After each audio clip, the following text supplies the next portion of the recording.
आचार्य जी, मेरा एमटेक ख़त्म होने में 3-4 महीने रह गए हैं और मैंने ये इंटर्नशिप पीरियड चल रहा है, तो मैंने एक कॉर्पोरेट जॉब भी ट्राई करी थी। वहाँ वो मुझे अपने लिए सही नहीं लगी, तो मैंने वो छोड़ के नॉर्मल गवर्नमेंट से इंटर्नशिप करी। मैं बायोटेक्नोलॉजी फील्ड से, तो उसके बाद मैंने अभी जो मेरे पास ऑप्शंस हैं, अब लाइवलीहुड कमाने का या अर्न करने का टाइम आ गया है, तो मैंने गवर्नमेंट जॉब की प्रिपरेशन का सोचा। बट जो मेरा एक्सपीरियंस पास रहा है जब मैं 12th में भी था, कि मैं उतना अपने केपेबल नहीं हूँ कि मैं वो, मुझे ऐसा लगता है कि मैं वो तैयारी कर शायद ना पाऊँ किसी भी, क्योंकि मेरी मेमोरी इतनी शार्प नहीं है, तो मैं भूल जाता हूँ चीज़ें। तो एक डर लगा ही रहता है अपनी। मैं पूरा समय 7-8 घंटे आपके साथ ही गुजारता हूँ, वीडियोस में आपके सुनता हूँ, कोशिश करता हूँ कि कुछ मिले उससे, और मिलता भी है। पर अभी जो प्रॉब्लम है वो यही है कि आगे का सर्टेनिटी नहीं है, अपनी कॉलिंग का कुछ पता नहीं है। शांति मुझे आपके वीडियो सुनकर ही मिलती है, मुझे अपनी कॉलिंग का कोई अंदाज़ा नहीं है, और डर बहुत ज़्यादा आ रहा है, क्योंकि मैं जिस चीज़ में जाना चाहता हूँ वो चीज़ मैं कर पाऊँगा कि नहीं, पहले से ही मैं डरा हुआ हूँ उस चीज़ के प्रति। तो जो कुछ डिसीजन एक proper I can not make right now. बेटा, बहुत बड़े निर्णय तो करने भी नहीं होते कि एक झटके में इस पार या उस पार का निर्णय कर लिया। आदमी को लगातार चलते रहना होता है, प्रयोग करते रहना होता है, आगे के रास्ते अपने आप स्पष्ट होते जाते हैं। एक जगह बैठे बैठे तुम विचार करोगे कि दाएं जाएं, बाएं जाएं, ऊपर उड़ें, नीचे जाएं, तो कभी कुछ स्पष्ट नहीं होने का। कुछ करो तो कुछ स्पष्टता भी आए, कुछ करो तो पता चले कि इस राह में क्या मिल रहा है और उस राह में क्या मिल रहा है। जहां तुम बैठे हो वहां से तो तुम्हें सब राहें एक बराबर लगेंगी, चल के देखो तो पता चले कि अलग अलग राहों में अंतर क्या क्या है। पर तुम वो कर नहीं रहे जो तुम्हें करना है। तुम कर क्या रहे हो? तुम कहते हो तुम मेरे वीडियो सुनते हो, तुमने कहा दिन में 7 घंटे 8 घंटे सुनते हो। शायद मेरे वीडियो सुनकर तुम्हें ये लगता है कि तुम मेरे साथ हो, पर बात बिल्कुल उल्टी है अगर ज़रा सा गौर करोगे तो। मैं बोल रहा हूं, बोलना मेरा धर्म है, मेरा कर्म है। मैं बोल रहा हूं, उससे वीडियो बन रहे हैं। तो जब तुम मुझे देख रहे हो, तुम एक ऐसे व्यक्ति को देख रहे हो जो अपने धर्म का पालन कर रहा है। तुम एक कर्मशील मजदूर को देख रहे हो ना, जो दिन रात वो करने में लगा हुआ है जो उसका धर्म है, कर्म है। ठीक है, तो तुम वीडियो नहीं देख रहे, तुम एक मजदूर आदमी को देख रहे हो जो मेहनत कर रहा है। और तुम क्या कर रहे हो? क्या तुम मेरे साथ हो? जब तुम मेरा वीडियो देख रहे हो तो मैं तो मेहनत कर रहा हूं, वो वीडियो ऐसे ही तो नहीं बन गया।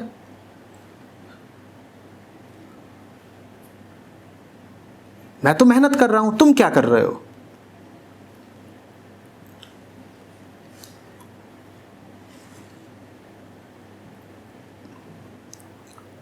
पिछले करीब दशक भर से मैं प्रतिदिन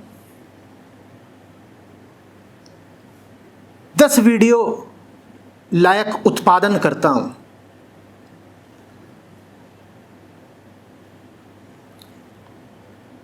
प्रतिदिन इतना बोलता हूं कि उससे 10 वीडियो बन सकें, और बनते हैं। कभी 10, कभी 5। और बोलता ही नहीं हूं, खाली नहीं बैठा हूं। वो जो वीडियो बनते भी हैं वो मैं ही बनवा रहा हूं। ये जो इतनी फौज लगी हुई है, इतने वॉलंटियर्स हैं, उनका नेतृत्व भी कर रहा हूं। और तुम कहते हो कि तुम मुझे सुन रहे हो। मुझे सुन रहे हो तो मुझसे क्या सीखा? मैं तो कर्मयोगी हूं, मैं तो लगातार कर रहा हूं। तुम क्या कर रहे हो?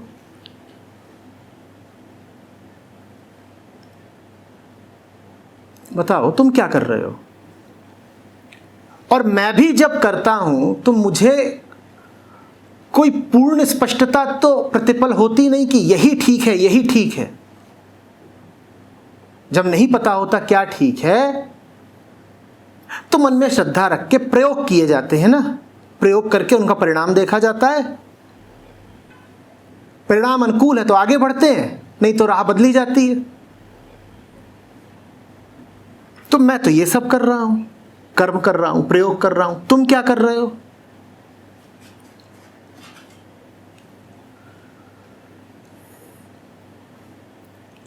तुम कहते हो तुम 7-8 घंटा मुझे सुनते हो। तुमने अपनी समझ से शायद ये बात प्रेम पूर्वक बोली, पर एक शिक्षक होने के नाते ये बात मुझ पर करीब करीब एक आरोप है।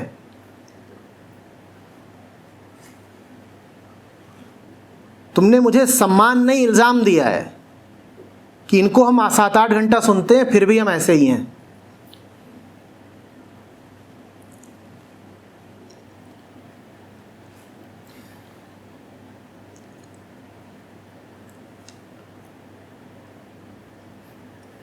कुछ तो करो। जो आदमी 10 तरीके के भ्रम में घिरा हो, बंधन में घिरा हो, और उसके बाद वो कहे मुझे समझ में नहीं आ रहा मैं क्या करूं, तो मैं उससे कहूंगा कुछ भी करो,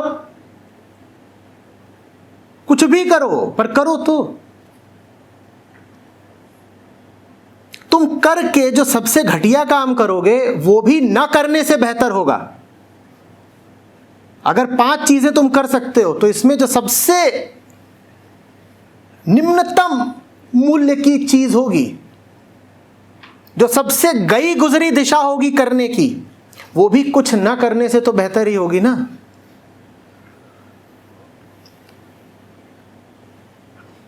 कल तुम्ही से बात करके गया था यहां से रात में 2 बजे।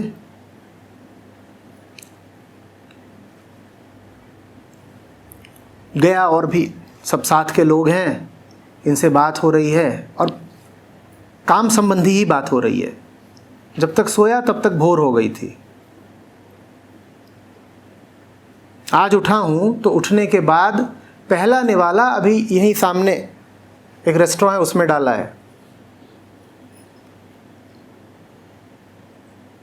और उसके बाद अब तुम्हारे सेवा में हाजिर हूं। तुम क्या कर रहे हो?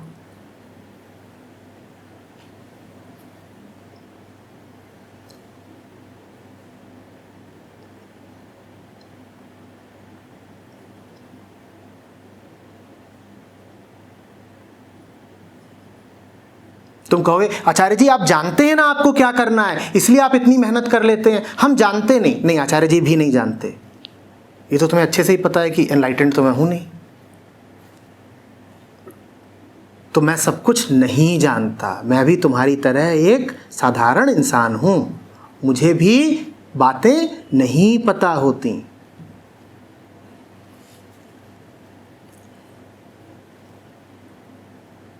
मैं वो ऊंचा वाला गुरु तो हूं नहीं ना। तो मुझे जांचना पड़ता है, परखना पड़ता है, छोटे छोटे प्रयोग करने पड़ते हैं। इससे मिलना पड़ता है, उससे मिलना पड़ता है। कई बार अपनी मेहनत को व्यर्थ जाते देखना पड़ता है, और पूरा दिन इसी चक्की में पिस जाता है।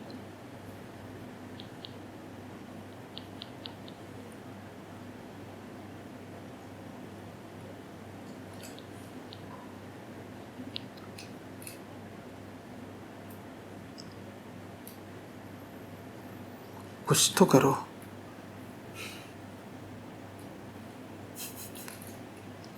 गलत करो फिर भी करो। गाड़ी बहुत दिन खड़ी रह जाए ना तो उसको व्यर्थ ही 2-4 किलोमीटर घुमा आना चाहिए, बिल्कुल व्यर्थ ही, एकदम अकारण। घर से लेके गए चौराहे तक, चौराहे से वापस लेके आ गए, हुआ कुछ नहीं, बस तेल जला। लेकिन जो करा बिल्कुल ठीक करा। क्यों? क्यों? गाड़ी भी तुम्हारी तरह चलने की आदत छोड़ दे तो फिर चलेगी नहीं।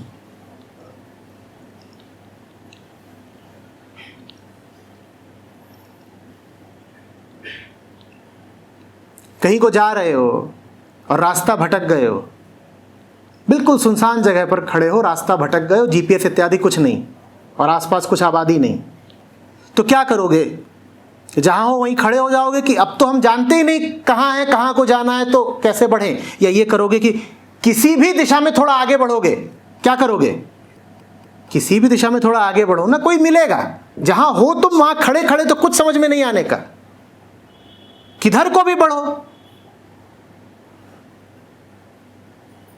पर खास तौर पर युवा लोग ये बहाना खूब बताते, कहते अभी ठीक से निश्चित नहीं हुआ ना कि करना क्या है, तो हम कुछ नहीं करते, हम कुछ नहीं करते। और भारत में भी ये हरकत अभी पिछले 5-10 साल में ज़्यादा शुरू हुई है, समझना। आज से 20-40 साल पहले आप ये नहीं कर सकते थे कि अभी हमें ज़िंदगी की और करियर की दिशा साफ नहीं हो रही इसलिए हम कुछ नहीं करते। क्यों? क्योंकि कुछ नहीं करते तो खाने को नहीं मिलता। अब हिंदुस्तान की ज़रा आर्थिक तरक्की हो गई है, घरों में बच्चे भी कम होते हैं, तो अपने माँ बाप के इकलौते या दुकेले बच्चे हैं कि हम हैं और हमारा एक भाई है, एक बहन है, बहन की शादी हो गई, हम ही हैं। तो माँ बाप भी कहते हैं कि क्या करोगे बेटा नौकरी वगैरह करके, जाओ हमारे लिए चौराहे से दवाई ले आओ। मैं नहीं कह रहा कि तुम ऐसा कर रहे हो, मैं एक सार्वजनिक बात कह रहा हूँ, हाँ, तो बुरा मत मानना। ये खूब होने लगा। लोग कहते हैं बेरोजगार है, ये बेरोजगार नहीं है, ये नवाबी है। सब बेरोजगारों को नहीं कह रहा हूं मैं ऐसा, पर ऐसों की तादाद अब बहुत बढ़ गई है जो जानते बूझते घर पे बैठे हैं।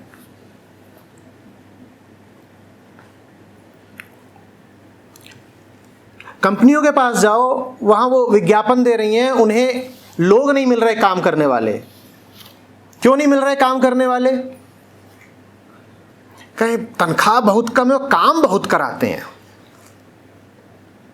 लखनऊ ही ठीक है, हम नहीं जाएंगे नोएडा गुड़गांव, लखनऊ वापस आएंगे हम। क्यों मियां?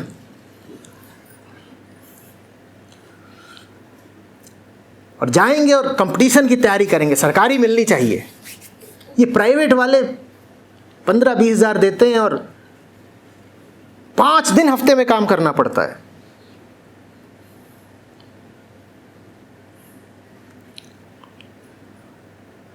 माँ बाप भी कहते हैं अच्छी बात है, हम भी घर में अकेले बैठे हैं, आ जाओ।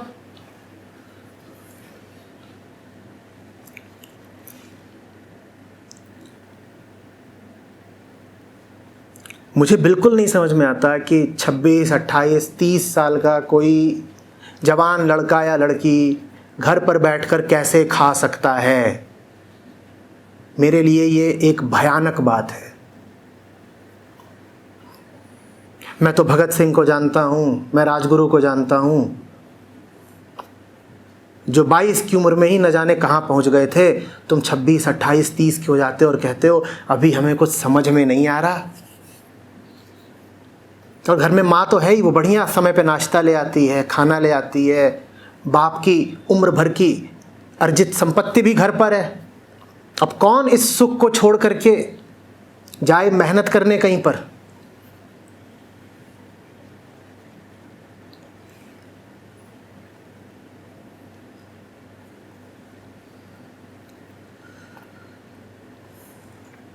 कुछ तो करो, भले उससे आमदनी ना हो तब भी करो। जवान हो इसलिए करो।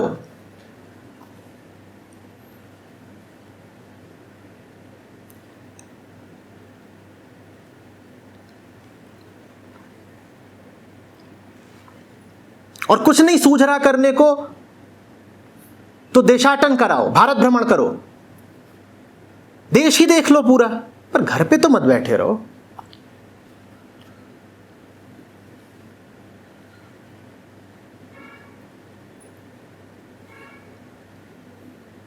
कोई कला सीख लो, कोई खेल सीख लो, किसी कोर्स में नाम लिखा लो, कुछ ज्ञान अर्जित कर लो।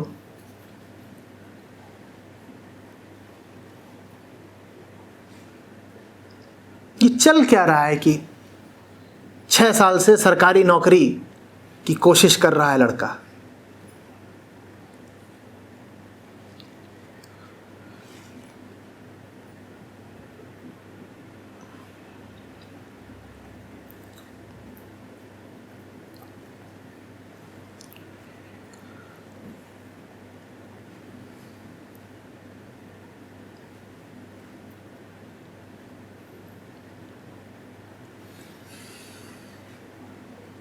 मैंने किसी को आहत करने के लिए बातें नहीं बोली हैं। कई लोग मुझे काफ़ी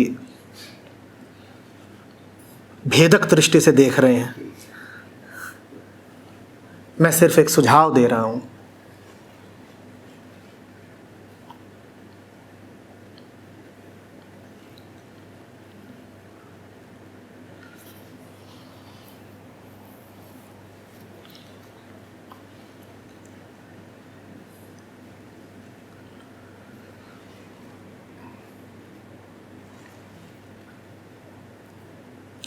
आंतरिक पतन होने लगता है जब तुम अपने आप को बेरोजगार कहना शुरू कर देते हो,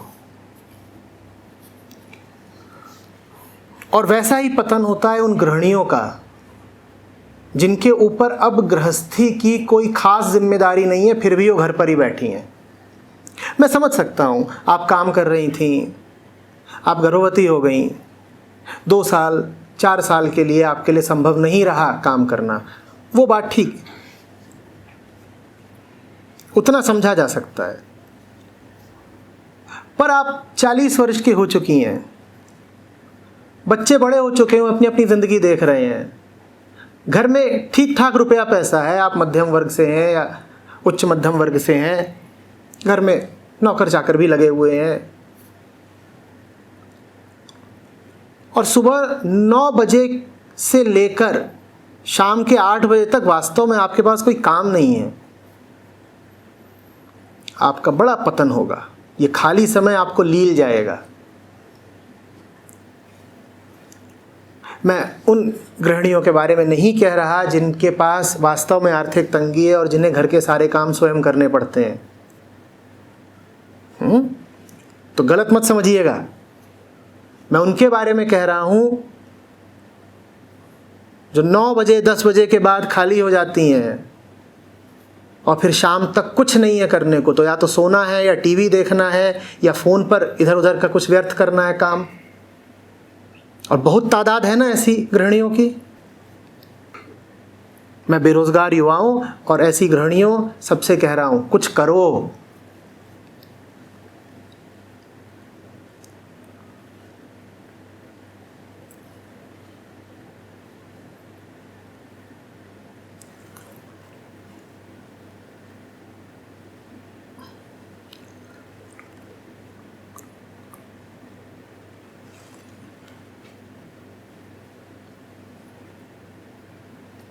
रिटायर हुए लोगों से भी कह रहा हूं, 58-60 की कोई बूढ़ी उम्र नहीं होती।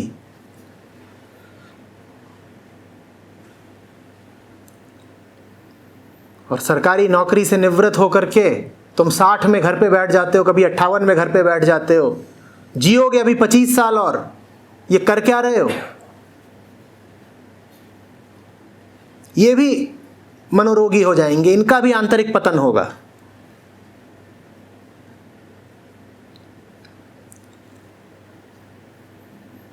और ये तीनों ही वर्ग टीवी भरपूर देखते हैं। रिटायर हुए लोग, घर बैठी गृहिणियां और तथाकथित बेरोजगार युवा, सब टीआरपी चल ही इनके दम पे रही है। जो मेहनत कश लोग हैं उनके पास कहाँ वक्त है? क्या बता रही थी? कुमकुम और हाँ भाग्य, ये सब देखने का। पर चल तो खूब रही है ना इस तरह की बीमारियां, कुमकुम भाग्य जो भी है। ये कौन चला रहा है इनको? टीआरपी देने वाले तो आप ही लोग हैं।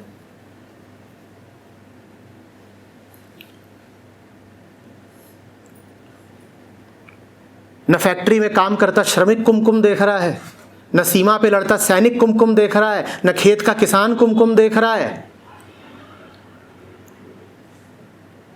न किसी संस्था का व्यवसायी कुमकुम देख रहा है। कौन देख रहा है ये सब? अब मैं नहीं जानता कुमकुम क्या है, तो कुमकुम वाले भी मुझे क्षमा करें। कहीं पता चला उसके डायरेक्टर, प्रोड्यूसर और विज्ञापन दाता सब कहने लगे हमारे कुमकुम को बुरा बोला। मैं नहीं जानता कुमकुम क्या है। क्या है कुमकुम? वैसे तो आपको देख के समझ पा रहा हूं कि कुमकुम क्या है, पर फिर भी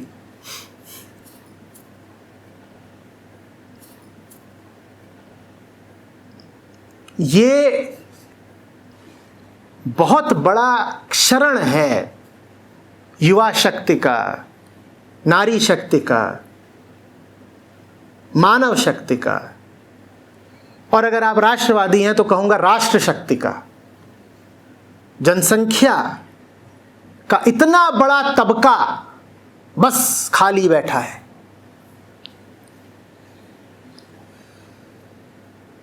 और कुछ न कुछ उसने बहाना खड़ा कर रखा है खाली बैठने का।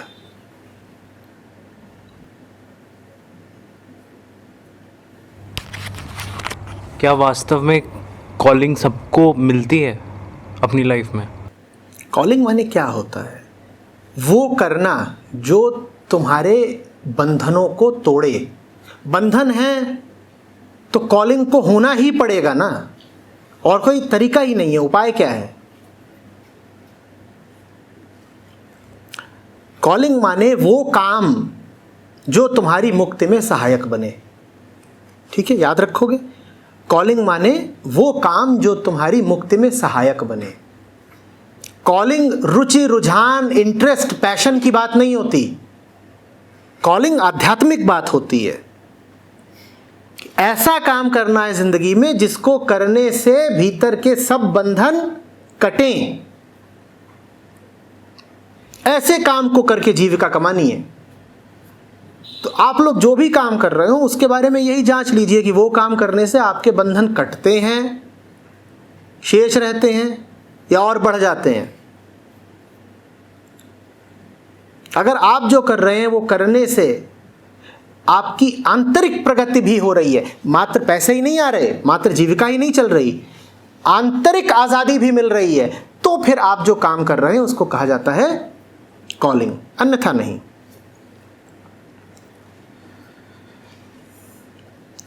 आचार्य जी प्रणाम। एक जैसे अभी एक आपके द्वारा समझाया गया कि हम अपनी बुद्धि लगा के कि हम संभाल लेंगे इसको, या हम गृहस्थी संभाल लेंगे, या हम बिजनेस संभाल लेंगे, अपनी बुद्धि लगा के हम ईश्वर को भूल जाते हैं तो चीज़ें बिगड़ती हैं, हम उसको बर्बाद कर देते हैं। और फिर साथ साथ ये भी कहा जाता है कि चुनाव हमें ही करना है, हर उसमें क्या चुनना है वो चुनाव करने वाले हमें। और कुछ बातें कुछ विरोधाभासी जैसी लग रही हैं। तो क्या विरोधाभासी है? तुम बच्चे हो, साथ में तुम्हारा बाप है, और गाड़ी लेकर जाना है, हिमालय पे चढ़ जाना है। तुम चलाओगे या स्टीयरिंग बाप के हाथ में दोगे? चुनाव तुम्हें ही करना है। चुनाव बच्चे को करना है कि मैं चलाऊं या बाप के हाथ में दे दूं। बाप ने बच्चे को पूरी आज़ादी, पूरी छूट दे रखी है कि चुनाव तेरा, तू चुन। बोलो क्या करोगे? चुनाव तो तुम्हारा ही है।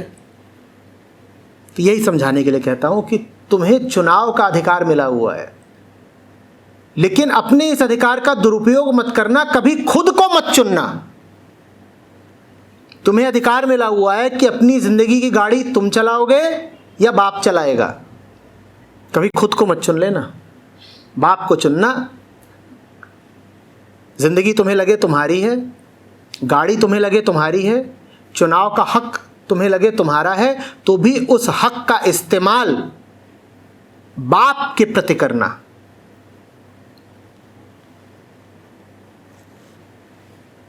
हक का प्रयोग बाप के पक्ष में करना। तुम्हारे चुनाव का हमेशा एक ही परिणाम हो, मेरी गाड़ी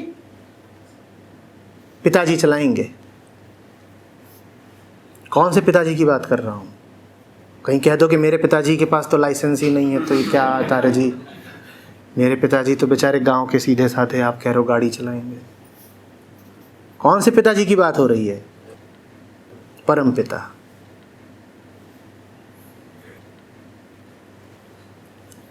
और परम पिता की दखल देने की आदत नहीं है, वो बहुत बड़े वाले पिता हैं। तुम ये छोटी मोटी जो हरकतें करते रहते हो, कहते करो, खुद झेलो। हाँ, तुम दरखास्त करोगे, प्रेमपूर्ण प्रार्थना करोगे कि हमारी गाड़ी आप चलाएं, तो वो ज़रूर चलाएंगे। कैसे चलाएंगे? ऐसे नहीं चलाएंगे कि तुम बगल की गद्दी पे बैठे हो और वो ड्राइवर सीट पे बैठ के चला रहे हैं। कैसे चलाएंगे? स्टीयरिंग अभी भी तुम्हारे हाथ में होगा, वो तुम्हारे भीतर बोध बनकर, प्रकाश बनकर और मार्ग बनकर प्रविष्ट हो जाएंगे। तो दूर से देखने पे यही लगेगा कि गाड़ी तो तुम ही चला रहे हो, और सही बात है। भौतिक तौर पर गाड़ी अभी भी तुम चला रहे होगे, क्योंकि गाड़ी ही भौतिक है। भौतिक तौर पर अभी भी गाड़ी तुम ही चला रहे होगे, लेकिन अगर तुमने प्रेम से प्रार्थना करी है तो वो तुम्हारे भीतर प्रवेश करके चलाएंगे गाड़ी तुम्हारे माध्यम से। तुम निमित्त बन जाओगे, तुम माध्यम बन जाओगे, चलाने वाला कोई और हो जाएगा। ये डिफरेंस उस समय, हम जिस समय गाड़ी चल रही है, क्या तरीका हो सकता है कि वो डिफरेंस कर पाए कि हम गाड़ी चला रहे हैं कि पिताजी जी? वो तो बहुत आसान है। गाड़ी में डेंट कितने गिन लो। गाड़ी जितनी टूटी फूटी है, जितने पंचर हो, जितने डेंट हो, जितनी उसकी हालत खस्ता हो, उतना तुम समझ लो तुम ही चला रहे हो। अपनी गाड़ी को देख लो, साफ पता चल जाएगा किसने चलाई है।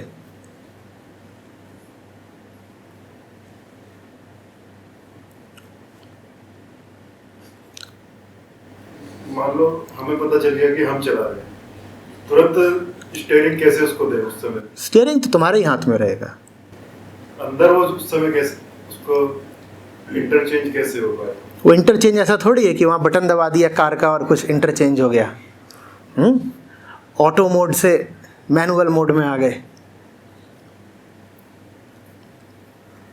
उसके लिए फिर आचार्य जी हैं। इतने ग्रंथ हैं, ये सब किस लिए हैं? इसीलिए तो है। गाड़ी भी कैसे चलानी है, साधारण गाड़ी, उसके लिए मैनुअल तो पढ़ना पड़ता है ना, कि नहीं पढ़ना पड़ता? जाओ तुम आज कि कोई आधुनिक मॉडर्न गाड़ी ले लो और उसको बैठ के कोशिश करो कि एम्बेसडर की तरह बस मारेंगे चाबी और गियर बदलेंगे, चल देंगे, तो चलने ही नहीं वाली।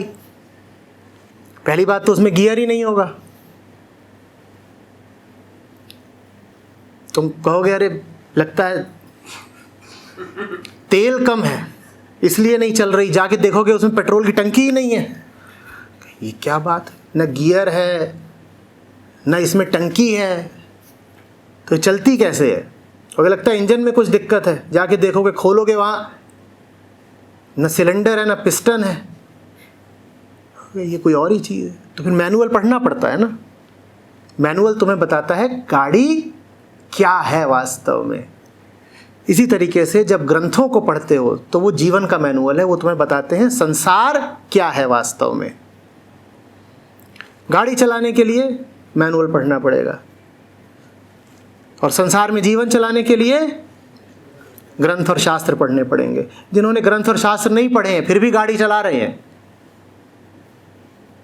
उनका कुछ पता नहीं कि वो किस गियर में चला रहे हैं, क्या दबा रहे हैं, क्या उठा रहे हैं, किधर को जा रहे हैं, किससे भिड़ रहे हैं।